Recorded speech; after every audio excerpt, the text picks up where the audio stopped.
क्या सब्र और बर्दाश्त की भी कोई हद होती है या फिर खामोशी इंसान की सबसे बड़ी कमजोरी बन जाती है। ड्रामा रहमत की कहानी अब ऐसे मोड़ पर आ गई है जहां जुबैदा और रुमैसा का टाकरा होने वाला है, जिसका आप सबको बेसब्री से इंतजार था। रुमैसा अब आलिम साहब के साथ जुबैदा के घर में शिफ्ट होने के लिए तैयार है। वो वहां जाकर हुक्मरानी करना चाहती है। आलिम साहब जो दिल में जुबैदा के लिए के बहुत शुक्रगुजार हैं कि उन्होंने बड़े प्यार से, उसने बड़े लाड से मेरी माँ को संभाला था और वो सारे मामलात बड़े प्यार से हल करना चाहते हैं। लेकिन रुमैसा को तो जैसे आग लगी हुई है। रुमैसा गुस्से के आलिम में कहती है कि जुबैदा होती कौन है, हमें वहाँ जाकर रहने के से रोकने वाली। वो आपके वालिदैन का घर है, उस पर आपका पूरा हक है। जितना हक उसका है उतना आपका भी है। दूसरी तरफ परीशे को जब जुबिया से पता चलता है कि सुतेली माँ यानी कि रुमैसा घर पर कब्जा करने के लिए आ रही है तो वो बुरी तरह गुस्से में तिलमिला उठती है। परीशे बारी से इजाजत लेती है कि मुझे एक रात के लिए अपनी मामा के घर जाना है, मैं वहाँ रुकना चाहती हूँ ताकि मैं मुश्किल वक्त में उनका साथ दे सकूं। परीशे अपनी माँ जुबैदा को समझाती है कि अम्मी आपको कभी भी इजाज़त नहीं देनी है, वो रुमैसा आंटी यहाँ आकर रहें। रुमैसा अपनी खौफसदा है, जुबिया अब भी खौफसदा है कि वो औरत जो दूर रहकर इतने फितने फसाद खड़े करती है, जब एक छत के नीचे आ जाएगी तो मेरी माँ का तो जीना हराम कर देगी। वीडियो में आगे बढ़ने से पहले अगर आप मेरे चैनल पर नए हैं तो लाइक और सब्सक्राइब कर दें। बस ये बेबसी अपनी बेटियों की, जुबैदा जब अपनी बेटियों की ये बेबसी देखती है और कहती है कि बेटा मैं आलिम को अपने वालिदैन के घर आने से कैसे रोक सकती हूँ, मैं उसे कैसे मना कर सकती हूँ, उसका पूरा हक है इस घर पर रहने का। परीशा जब देखती है कि उसकी माँ हार मान चुकी है तो वो एक बहुत बड़ा फैसला सुनाती है। वो कहती है कि अगर आप नहीं रोक सकती ना तो मैं तो आपके लिए कुछ कर सकती हूँ।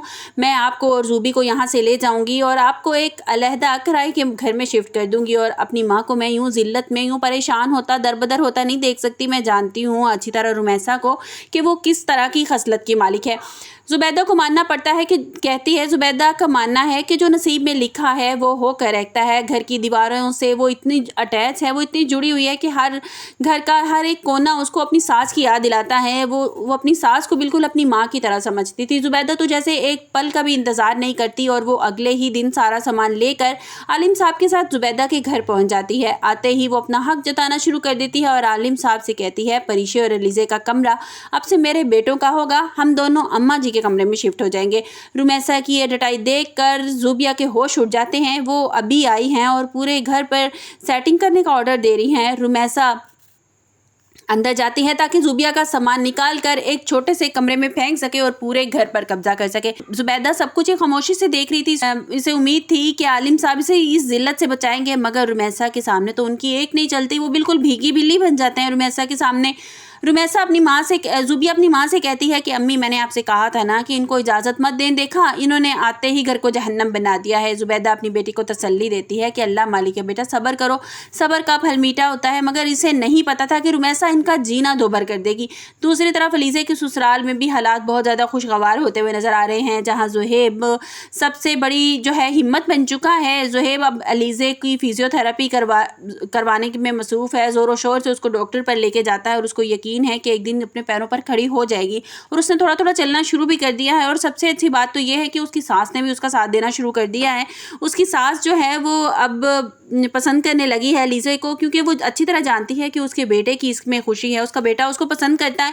और जो रिमशा है वो बहुत ज़्यादा अपनी माँ के खिलाफ हो जाती है और कहती है कि मैंने तो ये अनोखी सास देखी है जो अपनी बहू की खिदमत कर रही है और अपनी बेटी के एंगेज जाके, मतलब अपनी बेटी के खिलाफ जाकर आप ये कैसे सोच सकती हैं कि मैं इस घर का बुरा चाह सकती हूँ, आपका ये ज़ुहैब का मैं कभी बुरा सोच सकती हूँ। लेकिन उसकी माँ कहती है, उसकी माँ अच्छी तरह समझ चुकी है ये बात कि उनकी जो बेटी है वो हमेशा कान भरने के लिए उसकी आती है और उसकी जो अलीज़े है वो बहुत अच्छी लड़की है और ज़ुहैब की खुशी इसी में, इसलिए उसने हथियार भी डाल दिए हैं। ज़ुहैब की माँ बदल चुकी है और वो अलीज़े की मासूमियत और ज़ुहैब की खुशी देखकर इस रिश्ते को इस दिल से कबूल कर चुकी है। ज़ुहैब की माँ रिमशा को झिड़क देती है और कहती हैं कि अलीज़े इस घर में रहमत है, मैं चाहती हूँ कि वो बहुत जल्द ठीक हो जाए।